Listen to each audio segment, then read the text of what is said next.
Bienvenue à Question d'Info. Alors, l'Union de la gauche, lointain souvenir ou solution face au Front National? Quelles conséquences, en tout cas, au référendum organisé par le PS 2 mois avant les élections régionales?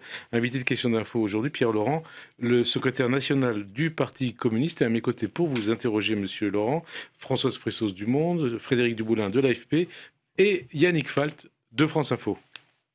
Monsieur Laurent, après les incidents sur l'Ain cet été, d'autres violences ont été commises par des gens du voyage à Moirans, dans l'Isère. C'est lié à un enterrement de détenus que ces gens du voyage souhaitaient voir.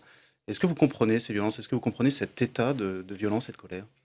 Non, je crois que la première chose à dire devant ces événements, c'est que les violences qui ont été commises ne sont pas acceptables. On ne peut pas, même quand on est mécontent d'une décision de justice, se mettre à brûler des voitures ou à provoquer des incidents de cette nature. D'un autre côté, il y a un deuxième sujet, c'est que je pense qu'on est en train de créer autour de l'affaire des permissions de sortie un climat détestable.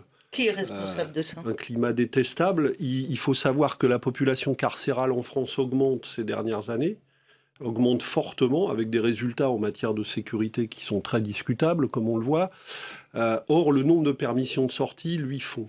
Le problème, c'est le nombre de permissions de sortie. Et donc, on a un problème, parce que des permissions de sortie qui devraient être acceptées pour des motifs assez courants semblent de plus en plus poser problème. Et là, il faut réfléchir à cette question, parce que c'est pas, je crois, en enfermant les détenus de manière de plus en plus dure qu'on va solutionner les problèmes de sécurité. On risque de créer de nouveaux problèmes et de renforcer une situation où la prison devient un endroit qui rend les détenus plus durs au lieu de travailler à leur réinsertion. Donc je crois qu'il faut s'interroger. On va vous dire que quelque part, vous justifiez un peu ce qui s'est passé à Moirans. Je viens de dire le contraire. Oui, mais en disant qu'il y a un problème de permission de sortie. On va peut-être me dire, mais moi je viens de dire le contraire. Je dis que, les violences qui ont été commises ne sont pas acceptables. Même quand on n'est pas d'accord avec une décision de justice, je le répète, on ne va pas se mettre à brûler des voitures à chaque fois, parce que sinon, on vivra dans une situation intenable. Donc les violences ne sont pas acceptables, mais il faut s'interroger sur le climat détestable qu'on est en train de créer autour d'une pratique qui devrait être... Est-ce que c'est le Front National? Est-ce que c'est la droite? Qu'est-ce qui justifie? Eh bien, c'est toute une série, de responsables politiques qui alimentent un climat qui consiste à dire que plus on met de gens en prison, plus on sera en sécurité, plus on rend les conditions des détenus dures, plus on va être en sécurité. Or, on voit que c'est le contraire. Toutes les études montrent que la prison est en train de se transformer en une machine à récidive et que c'est pas en mettant de plus en plus de gens en prison qu'on va sortir de cette situation. Donc, il y a deux choses qui sont... Pardon ? Tous ces événements-là, vous comprenez bien que ça peut donner aussi des arguments à Nicolas Sarkozy qui parle déjà de chien en lit. Oui, mais les arguments que ça peut donner à la droite et à l'extrême droite, ça, je le vois bien. Mais moi, je parle du problème qui est posé. Je dis deux choses très simples, je le répète. On ne peut pas accepter ces violences-là. Et d'un autre côté, il ne faut pas encourager un climat qui durcit inutilement l'usage de quelque chose qui ne provoque pas tant de problèmes qu'on veut bien le dire, que sont les permissions, de sortie. Il faut accorder la permission, en l'occurrence, dans ce cas précis. Est-ce que vous pensez qu'il faut accorder la permission? Je n'ai pas à répondre à cette question parce que je ne connais pas le dossier précis qui a conduit à cette décision de justice. Donc je ne vais pas parler à tort et à travers. Ce que je constate, c'est que globalement, le nombre de permissions de sortie accordées a diminué de plus de 20 000. Il y a 48 000 permissions de sortie qui ont été accordées dans l'année écoulée, contre 66 000 plusieurs années avant, alors qu'il y a de plus en plus de gens en prison. Ça veut dire qu'on durcit l'utilisation de ces permissions de sortie, à mon avis, inutilement. On ne peut pas nier non plus qu'il y ait des ratés dans les permissions de sortie, on l'a vu avec le braqueur la dernière fois. Bien sûr. Donc on est bien que la population soit... Mais je ne suis pas sûr que ce soit le fait qu'on ait accordé une permission de sortie. Je rappelle, on en a délivré 48 000 pour des motifs différents, et très souvent, la plupart des cas, c'est des motifs soit médicaux, soit des motifs familiaux, des enterrements et tout ça. Alors, Air France, policier... créer un climat de psychose autour de ces questions. Air France, policiers, avocats, gardiens de prison, les mouvements de grogne se multiplient. Yannick Felt. Et contre Christiane Taubira, et vous dites d'ailleurs trop de peine de prison, alors que Christiane Taubira est accusée de laxisme par les policiers. Non, je crois que la cause profonde de ce malaise qu'on voit s'exprimer dans toute une série de professions, ce sont les politiques d'austérité. Y compris les avocats ? Oui, bien sûr, les avocats en premier lieu, puisque de quoi est-ce qu'il s'agit avec les avocats ? C'est qu'au nom des politiques d'austérité, on supprime le financement par l'État de l'aide juridictionnelle, qui est un moyen d'égalité sociale, puisque c'est ce qui permet à des gens qui n'ont pas les moyens de se payer un avocat d'avoir recours à un avocat. Et on dit c'est aux avocats de payer à la place. Mais c'est ce qu'on fait dans beaucoup de domaines. On supprime les aides au logement, les aides à la pierre, et on dit c'est aux offices HLM de boucher le trou. Donc on fait ça dans tous les domaines. On supprime des dotations aux collectivités locales, et on dit il faut répartir un peu plus la misère. Donc on prend de l'argent à des villes moyennes pour donner aux zones rurales. Et on met tout le monde en difficulté à l'arrivée. Donc la grogne chez les policiers, chez les avocats et dans beaucoup d'autres professions, dans tous les services publics, c'est une sonnette d'alarme générale qui est tirée contre les conséquences de plus en plus désastreuses des politiques d'austérité qui mettent toutes les professions en difficulté dans leur mission de service public. Alors, social, Yannick Felt. Oui, François Hollande et Manuel Valls ont défendu lors de la conférence sociale le dialogue social, seul moyen pour eux de réformer le pays. Est-ce que vous êtes d'accord avec ça ? Mais le dialogue social, il n'existe pas aujourd'hui. À cause de que le dialogue social, le gouvernement et le MEDEF le refusent. Parce que pour qu'il y ait un dialogue social, il faut qu'il y ait sur la table plusieurs options possibles. Or, le président de la République a fait des grands discours sur le dialogue social en ouverture de la conférence sociale, mais personne ne parle des conclusions qu'a tirées Manuel Valls. Or, qu'a dit Manuel Valls à la conclusion ? C'est qu'on allait réformer à marche forcée. Il a même fixé un calendrier pour la fin de cette année. Le Code du travail. Donc, on a fait beaucoup de bruit autour de quelques paroles présidentielles sur le dialogue social pour chuter sur quoi ? La mise en cause du Code du travail à marche forcée. Donc c'est bien la preuve que le dialogue social, on en parle, mais il n'existe pas. Est-ce que vous diriez donc, comme Philippe Martinez, que c'est exactement la même chose, le quinquennat de Nicolas Sarkozy, le quinquennat de François Hollande, au niveau du climat social, du dialogue social ? C'est dans la continuité, selon vous ? Les politiques en matière sociale et en matière d'austérité, elles sont poursuivies dans la même direction, effectivement, avec des conséquences de plus en plus lourdes, parce qu'évidemment, les politiques d'hier, aux politiques d'hier et à leurs conséquences dramatiques s'ajoutent les politiques d'aujourd'hui, et donc ça fait... Ça veut dire que c'est pire. Et par exemple, quand François Hollande nous dit il y a 3 choses auxquelles on ne va pas toucher, le SMIC, les 35 heures et le CDI, se moquent du monde. Parce qu'aujourd'hui, on nous dit on ne va pas toucher au CDI, mais 90% des embauches ne se font pas en CDI. Toutes les embauches se font en contrat précaire. Donc on maintient un CDI, mais on le vide en permanence de son usage réel. On nous dit on ne va pas toucher aux 35 heures, mais on oblige les gens à travailler le dimanche. On réduit leur temps de travail. On leur impose des heures supplémentaires dans des conditions de plus en plus difficiles. Les heures supplémentaires, c'est par exemple une des choses qui est à l'origine de la grogne dans les hôpitaux, mais aussi chez les policiers. Parce que pourquoi il y a cette explosion chez les policiers ? Parce que depuis janvier, on ne cesse de leur imposer des heures supplémentaires et ils ne peuvent pas faire leur travail correctement sur le terrain, et notamment là où on en a le plus besoin. Donc il y a une grogne générale qui est en train de monter. Vous diriez que c'est la chienlit, vous aussi, vous emploieriez ce terme ? Non, je ne vais pas employer ce terme-là. Mais comment vous qualifiez quand Philippe Martinez dit ça va exploser, si on correspond à la chienlit ? Mais non, mais la chienlit, vous connaissez très bien ce qu'est cette expression. C'est une expression qui a été employée par le général de Gaulle, reprise par Nicolas Sarkozy, et qui vise en vérité à disqualifier la contestation sociale pour la renvoyer, soi-disant, à de la violence ou à du désordre. Il ne s'agit pas de ça. Il s'agit là du fait que des millions de Français disent la politique qui est conduite actuellement conduit le pays dans l'impasse parce qu'elle conduit à l'augmentation du chômage, elle conduit à la dégradation des finances publiques et elle conduit à des difficultés de vie quotidiennes pour un plus grand nombre de gens. Donc le pays dit il faut changer de cap économique et social. Ça n'a rien à voir avec la chienlit.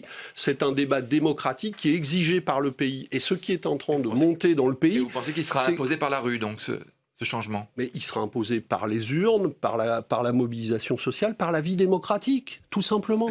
Parce que faire une manifestation dans ce pays, jusqu'à preuve du contraire, c'est autorisé par la vie démocratique. Quand on regarde le nombre de protester jours de grève, contre une politique. Quand on regarde le nombre de jours de grève, le nombre de mouvements sociaux, ça n'arrive pas pour l'instant. Les gens sont plutôt anesthésiés. Mais parce que les gens, non, mais parce que les gens, Monsieur Dumoulin, les gens souffrent au travail. Les gens ont peur de perdre leur travail. Et ils sont soumis dans quasiment toutes les entreprises de France à un chantage à l'emploi. Donc, personne n'a jamais fait grève, contrairement à ce qu'on raconte ici ou là, pour le plaisir. Et aujourd'hui, c'est très difficile de faire grève parce qu'on a peur de perdre encore de l'argent alors qu'on a tant de mal à finir ses fins de mois. Et en plus, on est souvent réprimé dans les entreprises quand on essaye d'exercer son activité syndicale. Parce qu'il ne faut pas croire qu'être délégué syndical dans une entreprise aujourd'hui, c'est si facile que ça. Il y a beaucoup d'entreprises où l'exercice du droit syndical, dans la vie réelle, est réprimé. Donc, effectivement, mais ce qui, justement, ce serait une erreur de croire que les statistiques dont vous parlez traduisent une atonie sociale. Il y a une très grande colère, une très grande grogne qui est parfois sourde, mais à force de ne pas vouloir l'entendre, à force de fermer toutes les portes au dialogue et à la discussion sur d'autres options, eh bien, on renvoie les gens. La gauche de la gauche est incapable de le porter, ça. D'abord, nous ne sommes pas la gauche de la gauche. Aujourd'hui, nous sommes la gauche. Parce qu'aujourd'hui, moi, ce que je constate, c'est que le front de gauche, les socialistes qui ne se reconnaissent pas dans la politique gouvernementale, il y en a une vingtaine qui n'ont pas voté le budget hier, les écologistes qui le contestent, beaucoup de syndicalistes, etc. C'est ça la gauche sociale et politique dans ce pays. Et aujourd'hui, elle ne se reconnaît pas, la gauche sociale et politique, dans la politique. On va en parler tout à l'heure de la gauche et de la gauche. Les différents mouvements sociaux dont on parlait pour l'instant sont quand même très sectoriels. Est-ce que vous pensez aujourd'hui qu'il y a un risque que ces différents mouvements s'agrègent ? Et débouche sur une explosion. Je ne dis pas un risque. Je dis que effectivement, toutes ces contestations sociales, elles ont un point commun. Et moi, j'appelle à l'amplification d'un mouvement général de mobilisation dans les urnes pour faire sauter le verrou des politiques d'austérité. Parce que tant qu'on maintient... Dans les urnes aussi. Dans les urnes. Non, mais dans les mobilisations sociales et dans les urnes. Parce qu'il faut que s'exprime quelque chose de fort en faveur d'une autre politique sociale. Moi, je ne dis pas dans n'importe quelle direction. Je dis... Il faut mettre fin aux politiques d'austérité et il faut revenir à une politique d'investissement public, de développement des services publics, une politique d'égalité sociale. Et c'est comme ça qu'on redressera le pays. Et je pense que c'est une question qui est posée à notre pays, qui est posée en Europe. Il se passe des choses, par exemple, personne n'en parle en France, c'est très étonnant, des choses très intéressantes au Portugal. On va en parler. Portugal, où effectivement, peut-être, un gouvernement de gauche va se mettre en place justement en réaction aux politiques d'austérité qui ont été imposées par la droite dans ce pays. On va en parler d'abord. On fait un détour par la Courneuve, François Soissons. Oui, François Hollande était hier à la Courneuve. Il est un peu chahuté. Un homme l'interpelle. Le changement, c'est quand ? On vit dans la misère à la Courneuve. Est-ce que vous pensez que la gauche a perdu les banlieues ? Non, le Parti socialiste et la politique du Parti socialiste. Oui, je rappelle que dans cette ville, François Hollande a fait 72% des voix en 2012.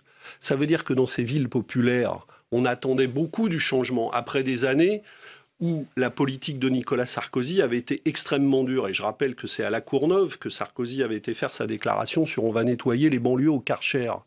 Donc, il y avait une attente très forte de changement. Eh bien, aujourd'hui, qu'ont dit les gens qui étaient dans la rue hier à la Courneuve au président de la République, vous nous avez trahis, vous n'avez pas fait le changement que vous étiez venu nous promettre. Voilà ce qu'ils ont dit tout simplement. Et ces gens-là, ils ne sont pas perdus pour la gauche. Ces gens-là, ils disent, nous voulons une politique sociale, une politique d'égalité. Que demande la Courneuve ? C'est qu'elle soit traitée comme une ville à égalité. C'est-à-dire qu'en matière... C'est pas le cas. Ce n'est pas le cas, absolument pas le cas. Et d'ailleurs, le maire communiste de la Courneuve, Gilles Poux, il y a quelques temps, avait porté plainte de manière symbolique pour discrimination sociale. Pourquoi ? Parce que vous regardez le nombre de profs par habitant dans cette ville, vous regardez la place des services publics, à chaque fois, c'est en dessous de ce qui est donné à d'autres villes. Pourquoi est-ce que les villes populaires sont stigmatisées alors qu'au contraire, on devrait y mettre davantage de moyens? Dans cette manifestation, il y avait une pancarte de la CGT qui accuse le gouvernement d'abandonner les salariés, les ouvriers, les retraités. Est-ce qu'on est aujourd'hui à un point de rupture absolue entre la CGT et François Hollande? Moi, je n'ai pas à parler à la place de la CGT. Ce que je dis, c'est qu'effectivement, il y a une rupture entre la grande majorité du monde du travail et François Hollande et la politique qu'il mène aujourd'hui. Les gens ne se reconnaissent pas dans cette politique. Ils voient bien que la direction dans laquelle tout ça avance va continuer d'aggraver leur vie. Donc, ils n'ont pas envie d'accepter ça, alors qu'ils vivent tant de difficultés sociales. Et surtout, ils pensent, ces gens-là, à juste raison, que ce pays, la France, a les moyens de mener une autre politique. Parce que qu'est-ce qui met les gens en colère? C'est qu'on leur soustrait des moyens au quotidien, dans tous les domaines, mais en revanche, ils voient tous les jours une poignée de privilégiés, d'actionnaires, continuer à s'enrichir. Ils voient un homme comme Patrice Drahi, qui possède maintenant un tiers des médias français et qui est le patron de SFR, continuer, lui, à se faire prêter milliards sur milliards par les banques, alors qu'on nous dit que c'est impossible de trouver de l'argent dans ce pays. C'est l'une des causes d'une éventuelle explosion sociale, Patrick? Oui, non, mais c'est l'écart entre l'enrichissement croissant des actionnaires et d'une poignée de privilégiés au plan français, au plan européen, au plan mondial, tandis que on nous dit qu'il n'y a pas d'argent disponible pour le développement social. Il y a de l'argent disponible, mais il faut le réorienter. Justement, il y a un dossier sur lequel ça serait intéressant d'avoir votre réaction, c'est Air France. Parce que dans le clivage qu'il y a eu entre François Hollande et la CGT, il y a bien sûr le dossier Air France. D'abord, est-ce que vous condamnez ou non les violences qui ont eu lieu à Air France? De la même manière que vous avez condamné celles qui ont lieu à Moran. J'ai dit que sur Air France, évidemment, on peut regretter la forme qu'a pris l'explosion, mais je comprends parfaitement les raisons de cette explosion sociale. Parce que on impose, là aussi à marche forcée, un plan de suppression d'emplois massif, 2900 suppressions d'emplois. On a supprimé déjà 10 000 emplois chez Air France. Les pilotes n'ont pas voulu réduire non, pas du leur tout. temps de travail. Ça, c'est la fable qu'on essaye de raconter pour opposer les salariés entre eux. En vérité, on est en train d'emmener tout. Je suis du côté de l'ensemble des salariés d'Air France. Et je pense que les plans successifs de licenciement ne conduisent pas à sauver la compagnie. Ces plans successifs sont en train d'affaiblir la compagnie. Si on veut mieux protéger la compagnie Air France, c'est pas aux salariés qu'il faut demander de payer l'addition. C'est par exemple, c'est à qui, il faut par exemple cesser d'encourager la déréglementation aérienne. Je rappelle que les gouvernements successifs votent toutes les directives de déréglementation aérienne au niveau européen. Quel est le gouvernement français qui, comme nous le demandons, a dit stop aux directives de déréglementation aérienne? Alors après, on nous dit qu'il y a des compagnies low cost qui viennent concurrencer et il faut faire aussi du low cost au mépris de la sécurité et des conditions de transport des usagers. C'est à ça qu'il faut s'attaquer. J'ai posé une autre question au Premier ministre l'autre jour. Le gouvernement a levé le moratoire sur la cession des lignes aériennes long courrier aux compagnies du Golfe. Air France va fermer 5 lignes long courrier. On dit que l'Arabie Saoudite va en racheter, que les compagnies du Golfe vont en racheter au moins 2 sur les 5 et peut-être plus. Est-ce que c'est normal?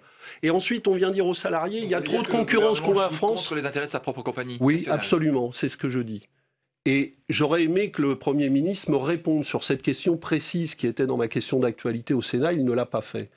Donc, effectivement, nous laissons faire la déréglementation aérienne et ensuite on dit aux salariés c'est à vous d'être plus flexibles, c'est à vous de faire des sacrifices. Et le pire, c'est qu'ils l'ont déjà fait. C'est aussi ça qui provoque la colère chez Air France. C'est qu'ils ont fait des sacrifices. Ils ont travaillé plus sans voir leur revenu, leur salaire augmenter. Et au bout du compte, qu'est-ce qu'on leur dit? Malgré vos efforts, à nouveau un plan de suppression d'emplois. Et alors qu'on n'a même pas mis en œuvre les 2900 suppressions d'emplois, on nous dit qu'il y aura probablement un autre plan de suppression d'emplois derrière. Donc les salariés disent stop. En gros, c'est que le gouvernement est à la solde des pays du Golfe. Je dis que le gouvernement encourage les logiques de concurrence, comme d'ailleurs l'avait fait la droite avant ce gouvernement-là, encourage les logiques de déréglementation et de concurrence. Et ensuite, vient demander aux salariés de payer l'addition.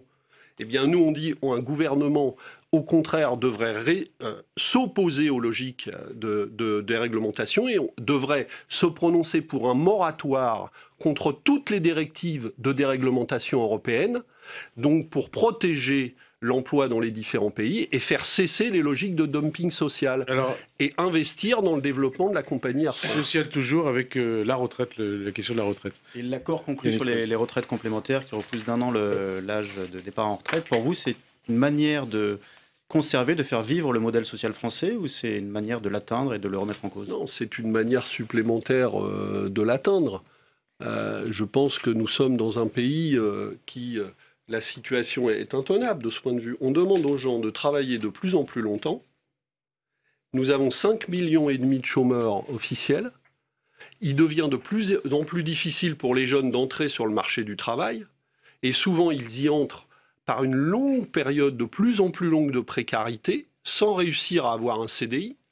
Donc on laisse sur le bord de la route une part de plus en plus importante de la jeunesse dans le monde du travail, ce qui est une aberration du point de vue du développement économique, et on demande aux gens de travailler de plus en plus longtemps. Et en plus, comme on les oblige à travailler de plus en plus longtemps avec des carrières qui sont dégradées, ils partent, et ça toutes les statistiques le montrent, avec des pensions de retraite qui sont de plus en plus petites. Donc on est en plus en train de préparer une société de retraités pauvres.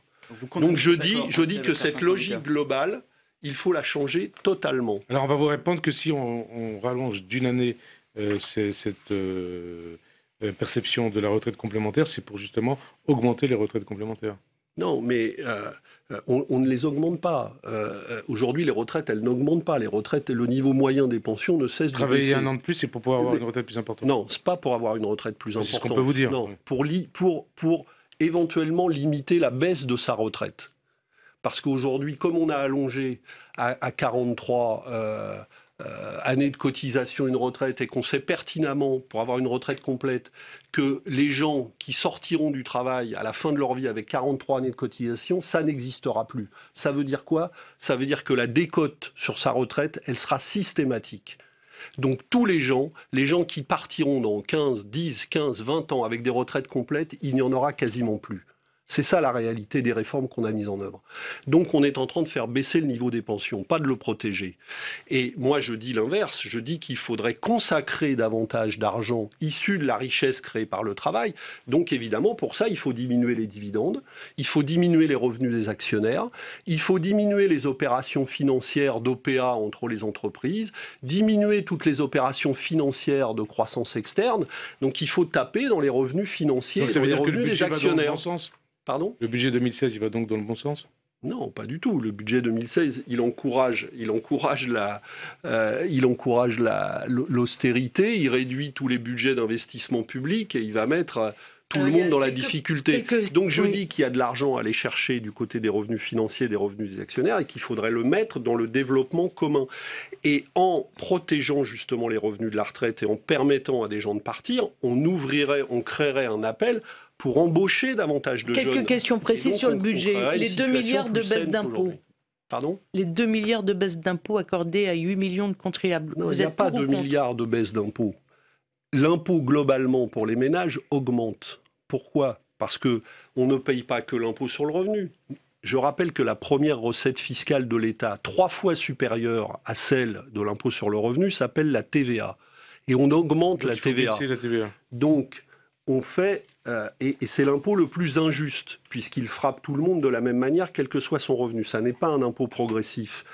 Deuxièmement, comme on baisse les dotations des collectivités locales, on pousse les communes soit à réduire leurs services publics, soit à augmenter les impôts locaux.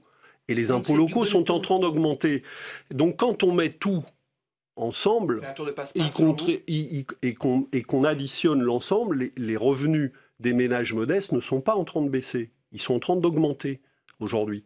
Alors évidemment, on nous dit, après les avoir très lourdement augmentés pour les basses tranches de revenus, on nous dit on revient un peu en arrière. Tant mieux. Nous étions contre l'augmentation de l'impôt sur le revenu pour les basses tranches de revenus.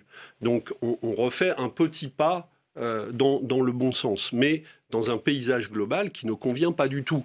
Et je rappelle, parce que j'avais dit banco ce jour-là, quand Jean-Marc Ayrault a dit tardivement, puisqu'il aurait dû le dire dès le début, mais a dit il faut réouvrir l'ensemble du chantier fiscal. Moi, j'ai dit banco.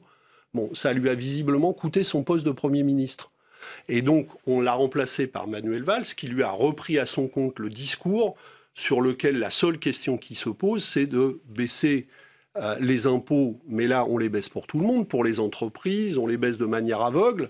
Donc, on prive l'État de ressources utiles et on développe l'inégalité fiscale. Et l'élargissement de la taxe sur les transactions financières, c'est pas non plus une mesure... Oui, mais c'est infinitésimal. Ça fait des années qu'on nous amuse avec cette mesure pour arriver finalement à une mesure qui est extrêmement faible. Moi, je propose quelque chose qui est beaucoup plus ambitieux et très simple. Il faut taxer les revenus financiers des entreprises, parce que les entreprises ont de plus en plus de revenus financiers. Il faut taxer les revenus financiers des entreprises au même niveau que les revenus du travail. Alors, Et ça rapporte plusieurs dizaines de milliards d'euros par an. Alors, autre sur l'actualité élément toujours, du budget, Françoise. Un début de rééquilibrage entre les fiscalités gasoil et essence. 1 centime de plus sur le gasoil, 1 centime de moins sur l'essence. Est-ce que c'est une bonne mesure pour vous ? Je crois que là-dessus, il y a effectivement un problème. On voit bien qu'il y a un problème sanitaire avec le diesel et qu'il faut progressivement faire évoluer le modèle. Il faut le faire de manière intelligente, c'est-à-dire qu'il faut le faire avec les constructeurs automobiles et il faut le faire en essayant de ne pas pénaliser ceux qu'on a obligés à acheter une voiture diesel. Donc il faut le faire progressivement et d'une manière plus générale, parce qu'on se focalise sur le diesel, mais d'une manière plus générale, c'est sur... il faut avoir une ambition pour aller vers des motorisations propres. Et il y a un travail à mener, un travail industriel à mener avec les constructeurs automobiles pour encourager à cela. La fiscalité ne suffira pas pour résoudre ce problème-là. Il faut une ambition industrielle pour aller vers d'autres modèles. Et je pense que c'est possible et on aurait intérêt à le faire, même du point de vue du développement de l'emploi, puisque c'est l'avenir. Ambition industrielle avec moins de nucléaire ? Alors, puisque dans certaines régions, vous passez de l'automobile, vous êtes allié au vert. Non, mais nous, ce que nous disons, c'est que dans l'évolution du mix énergétique national, et là-dessus, nous avons un débat avec les écologistes, nous sommes d'accord sur une chose. Il faut donner la priorité à la sortie des énergies carbonées. C'est ça qui devrait être la priorité. Le nucléaire, oui. Et nous pensons que le temps d'aller vers cette transition énergétique, il faut garder l'énergie nucléaire, qui ne produit pas de gaz à effet de serre. Il faut la garder dans certaines conditions, qui ne sont pas totalement remplies aujourd'hui. Pas totales. Vous savez, j'ai passé plusieurs heures de discussion. C'est tout à fait le contraire de ce que vous dites. Non, eh bien, écoutez, j'ai passé plusieurs heures de discussion avec Nicolas Hulot. Eh bien, cette idée qu'il faut... Nicolas Hulot, il n'est pas candidat aux élections régionales. Vous me dites les écologistes. Donc, il n'est pas Nicolas Hulot, vous savez, il est plus écologiste que Jean-Vincent Placé. Oui, mais vous êtes... Il ne suffit pas d'avoir une carte pour être écologiste. Non, mais vous allez aux élections régionales avec un certain nombre d'écologistes donc ce que je dis, de EELV. Oui, mais d'accord, mais... Qui disent le contraire de ce que vous dites. Oui, et alors ça fait partie du débat. Il y a un débat sur la manière dont on conduit la transition énergétique pour aller vers zéro production de gaz à effet de serre. Donc nous avons un modèle de transition énergétique qui vise à sortir en priorité de toutes les énergies carbonées et maintenir pendant cette période de transition le nucléaire dans des conditions, je voulais terminer ma phrase, qui ne sont pas aujourd'hui totalement remplies. Parce que nous demandons un nucléaire 100% public, ce qui n'est pas le cas, et un nucléaire dans lequel on supprime le recours à la sous-traitance, ce qui est aujourd'hui un grave problème dans les centrales nucléaires. Depuis le début de cette émission, vous êtes assez critique par rapport à la politique du gouvernement de François Hollande. Est-ce que vous diriez, comme François Fillon, Hollande est l'une des principales raisons de la montée du Front National ? Je crois qu'il y a plusieurs raisons à la montée du Front National. Moi, j'en vois 3. Il y a la politique du gouvernement actuel. De François Hollande ? Oui, de François Hollande. Parce l'une que des cette politique. Raisons à la montée du Front National C'est l'une des 3 raisons. Je vous dis, il y a 3 raisons. La première raison, enfin, c'est pas, je les classe pas d'ailleurs. Il y a une raison, c'est la politique du gouvernement, parce qu'elle désespère ceux qui attendaient un véritable changement à gauche. La deuxième raison, c'est la responsabilité de la droite, qui a passé tout son temps pendant le quinquennat de Nicolas Sarkozy et qui continue à banaliser les thèmes du Front National, à les rendre acceptables et qui continue de le faire, comme on l'a entendu récemment encore, avec les propos de plusieurs dirigeants de la droite. Et la troisième raison, c'est le Front National lui-même, qui ment aux Français, qui ment aux Français en permanence sur la réalité de son projet. Et malheureusement, qui est accompagné dans cet effort du prix par beaucoup de commentaires qui banalisent le discours du Front National. Par exemple, on nous répète tous les jours que le Front National est du côté du monde des salariés. Vous les avez entendus sur Air France ? Il est où le soutien du Front National aux gens qui sont en train de se faire mettre à la porte de Air France ? Est-ce que quelqu'un a fait remarquer ce que je... Est-ce que quelqu'un... reconnaissez quand même d'une certaine façon Laissez-moi terminer ma phrase. Le Front National... Est-ce que quelqu'un a fait remarquer ce que je viens de dire ? Non. Non seulement personne ne le fait remarquer, mais tout le monde continue d'inviter Marine Le Pen en disant qu'elle ne ressemble plus au parti de son père, etc. Donc l'entreprise de banalisation, effectivement, pèse lourd. Et nous avons à combattre et à mener un travail de vérité sur ça. Beaucoup d'électeurs, de sympathisants, de militants du Parti communiste qui sont allés du côté du Front National.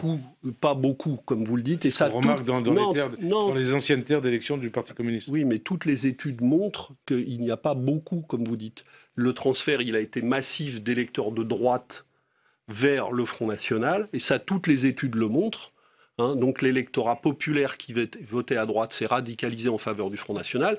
Une partie de l'électorat aussi de haute situation sociale, il n'y a qu'à voir dans certains quartiers. Dans le bassin minier, et puis il y a progressivement des électeurs. Du Pas-de-Calais, par exemple, il n'y a pas photo. Et il y a aussi des électeurs, effectivement, qui d'ailleurs souvent étaient il y a plusieurs décennies des électeurs communistes, puis ont été des électeurs socialistes qui ont cru que c'était plus rapide de voter socialiste pour aller vers le changement et qui, devant les renoncements successifs du Parti socialiste, passent aujourd'hui au vote Front National. Et la seule manière de combattre ça, c'est de reconstruire un véritable projet de gauche et un espoir de gauche. C'est ce que nous avons entrepris de faire. Nous sommes à moins de 2 mois avec le Front de gauche. Des élections régionales. Yannick Falt. Quelle réponse politique par rapport à cette montée du Front National que vous évoquez ? Est-ce que finalement l'argument de Jean-Christophe Cambadélis, le patron du PS, n'est pas le bon ? Les divisions de la gauche vont faire le jeu du Front National. Non, la réponse de Jean-Christophe Cambadélis n'est pas la bonne. Et donc, effectivement, la réponse au Front National, c'est la reconstruction d'un projet social de gauche qui tourne le dos aux politiques libérales. Il faut cesser les politiques d'austérité et les politiques d'encouragement à la concurrence libérale. Il faut cesser d'accompagner les politiques de déréglementation européenne et il faut reconstruire un projet social, un projet de redressement national, un projet de redressement industriel, de développement des services publics dans la proximité. Quand vous voyez les sondages, et que vous voyez quand même le Front National en tête, en mesure de l'emporter dans 2 régions, en partie parce que la gauche est divisée. Vous dites pas, il faut peut-être mettre nos petites querelles de côté parce qu'il y a une urgence qui est la lutte contre le Front National. Quand je vois cette situation, moi je suis entièrement mobilisé contre ça. Entièrement. Donc il faut faire 2 choses. Il faut, comme je le dis, dans la durée, reconstruire un projet social de gauche que le gouvernement a abandonné. Et donc, il faut réunir toutes les forces disponibles pour ça et construire leur unité dans la durée, mais pas autour de la politique gouvernementale actuelle.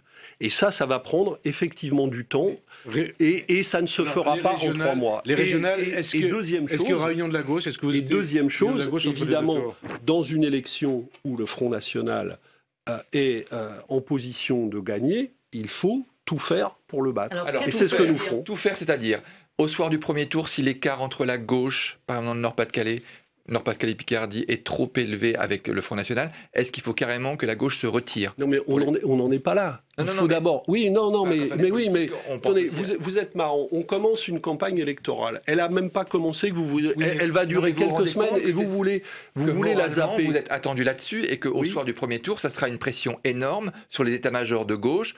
Eh bien, moi, je vous dis qu'il n'y a aucune fatalité à ce que nous arrivions à la situation que vous dites.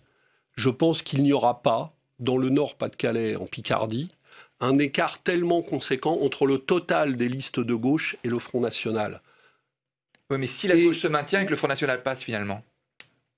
Écoutez, si le total des listes de gauche dans le Nord-Pas-de-Calais est susceptible de rivaliser avec le Front National, il faut aller à cette bataille. Sinon, voilà. Sinon, et je pense qu'aujourd'hui, notre responsabilité est de créer les conditions pour ça. Et c'est pour ça que je dis, moi, aux femmes et aux hommes et aux travailleurs de cette région qui s'inquiètent de cette perspective, vous avez une liste, celle conduite par Fabien Roussel, qui est à votre disposition pour... Oui, mais c'est très concret ce que je dis. Donc vous additionnez au sort du premier tour, vous additionnez PS, ELV et PG, parce qu'eux, ils sont ensemble là-bas, PCF et en extrême gauche. Donc tout ça, vous additionnez. Et si ça, c'est supérieur, on va regarder la situation. Donc ce qui n'est pas possible d'additionner pour le premier tour, vous l'additionnez pour le second. Mais au premier tour, c'est la démocratie.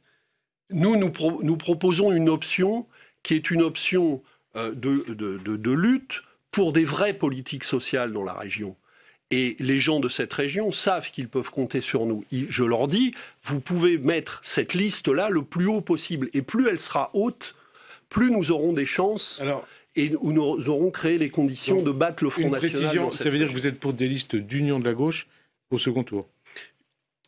Je l'ai déjà dit plusieurs fois. Je pense que face au danger qui va se présenter, parce qu'il faut regarder la réalité en face, c'est-à-dire que moi, je ne vais pas dire au soir d'une élection où risquerait d'arriver un grand chelem de la droite, voire avec des régions Front National, on ne s'occupe pas du problème, c'est la responsabilité, le gouvernement porte une responsabilité là-dedans, ça c'est vrai, mais moi je ne laisserai pas faire ça. Alors, il y a effectivement, je pense que dans ces conditions, là où ce sera possible, il faut battre les listes de droite et d'extrême droite. Il y a quelque chose qu'on ne comprend pas très bien dans ce que vous dites. Vous nous disiez tout à l'heure, il y a quelques minutes, j'appelle à l'amplification du mouvement dans les urnes. Le PS a perdu les banlieues, il nous a trahis. Comment vous pouvez dire ça? Et ensuite, vous alliez avec lui entre les deux tours.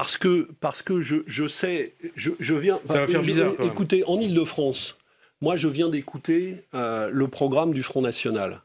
Il propose de supprimer 300 millions de politiques publiques. Et vous croyez que je vais les laisser faire, alors que je me bats toute la journée pour maintenir des politiques de services publics et des politiques sociales. Comment vous allez Eh bien, je dis aux électeurs... Oui, mais c'est ce que je dis. C'est que vous faites comme si la campagne électorale n'existait pas. Et vous me demandez de répondre à la question du soir du premier tour. Moi, je dis aux électeurs... Mais les Français peuvent se poser aussi la question. Parce que dans plein de régions, vous êtes dans les exécutifs régionaux, vous êtes côte à côte avec les socialistes. Oui, et par exemple, en Île-de-France, c'est ce qui nous a permis d'obtenir la tarification à zone unique en Île-de-France. Que les socialistes, non, c'est pas si difficile que ça. C'est parce que vous voulez réduire le choix qu'ont les Français. Vous voulez leur dire, vous n'avez le choix qu'entre la droite, entre le Front National et la politique gouvernementale. Non, c'est pas la question. Et les communistes, vous ne pouvez être que des supplétifs de ça. Non, eh bien, ça n'est pas le choix. Ce qu'on entend beaucoup, c'est quand même une critique assez radicale de ce qu'a fait François Hollande. Eh bien, oui. Et donc, j'en ne retire rien à cette critique. Vous ne retirez rien. Alors pourquoi vous allez ensuite c'est très difficile à la bataille avec je vais vous prendre un exemple. Je vais vous prendre un exemple concret. Je parlais de la tarification à zone unique contre laquelle les socialistes étaient au début du mandat régional. Et nous l'avons pourtant obtenu. Je vous prends un autre exemple. Je suis pour étendre l'encadrement des loyers à tous les départements d'Île-de-France, parce que l'expérimentation parisienne montre que ce serait utile. Le gouvernement est contre, puisque Manuel Valls l'a enlevé de la loi Allure. Eh bien, Claude Barthelone vient de dire qu'il était pour l'encadrement des loyers dans toute l'Île-de-France. Parce qu'on précise que vous êtes candidat en Île-de-France. Donc moi je dis, obtenir l'encadrement des loyers dans toute l'Île-de-France, c'est possible. Et si vous voulez être sûr de l'obtenir, eh bien, mettez la liste que je conduis le plus haut possible. Parce que si vous le faites, vous aurez des garanties que une majorité de gauche le mette en œuvre. Alors ce qu'on voit aussi, notamment dans les sondages, qu'on constate, c'est que dans un certain nombre de régions, vous ferez moins de 5% et vous disparaîtrez du paysage politique régional. Ça, vous êtes extraordinaire. Qu'est-ce qui vous fait dire ça? Qu'est-ce qui vous fait dire ça? Vous êtes merveilleux. On présente des listes dans les 13 régions. Non, on présente des listes dans les 13 régions. Et moi, je pense j'ai confiance dans la campagne que nous allons mener. Je sais qu'elle est difficile, que la campagne va être courte. Mais vous n'arrivez même pas à vous mettre d'accord entre PG, entre Parti de gauche et PCF. Que le climat est compliqué, mais je pense que dans toutes les régions, nous pouvons passer cette barre. Dans absolument toutes les régions, nous pouvons passer cette barre. Vous n'êtes même pas avec le parti de gauche de Jean-Luc Mélenchon. Mais dans deux régions, le parti de gauche a choisi d'aller avec Europe Écologie Les Verts. Ça, c'est son choix. Moi, j'ai proposé depuis le début un choix très clair, c'est de faire des listes du front de gauche, si possible, en plus avec Europe Écologie Les Verts. dans le maximum des régions. Mais... Donc on a des listes du Front de gauche partout. Dans 2 régions, c'est des listes Front de gauche, Europe Écologie Les Verts. Et dans 2 régions, le parti de gauche, lui, a choisi d'aller seul avec Europe Écologie Les Verts. Moi, je peux pas. On est entre nous, là. C'est quand même Jean-Luc Mélenchon qui complique les choses, non ? Mais non, mais Jean-Luc Mélenchon, je me demandais quand est-ce que vous alliez venir à ça. Jean-Luc et il nous reste 3 minutes. Il y a des différences entre Pierre Laurent et Jean-Luc Mélenchon. Mais non, bien sûr qu'il y en a. Vous voulez tous les deux être candidats à la présidentielle. Bien sûr qu'il y en a des différences. Mais moi, le projet dont je parlais tout à l'heure, il va consister à rassembler dans la prochaine période toutes les forces de la gauche anti-austérité. Donc, les communistes, le parti de gauche de Jean-Luc Mélenchon, toutes les forces du Front de gauche, mais aussi des socialistes, aussi des écologistes. Donc moi, la différence de toutes ces forces n'est pas un problème. Il faut les accepter, ces différences. Mais nous avons besoin de nous unir, au-delà de nos différences, pour proposer un autre projet social à gauche que le projet gouvernemental. Et c'est ça qui doit primer, mais des différences qu'il y en ait, c'est ça n'est pas un problème. 2-3 dernières questions, 2 minutes et demie. Yannick Fath, Jean-Luc Mélenchon.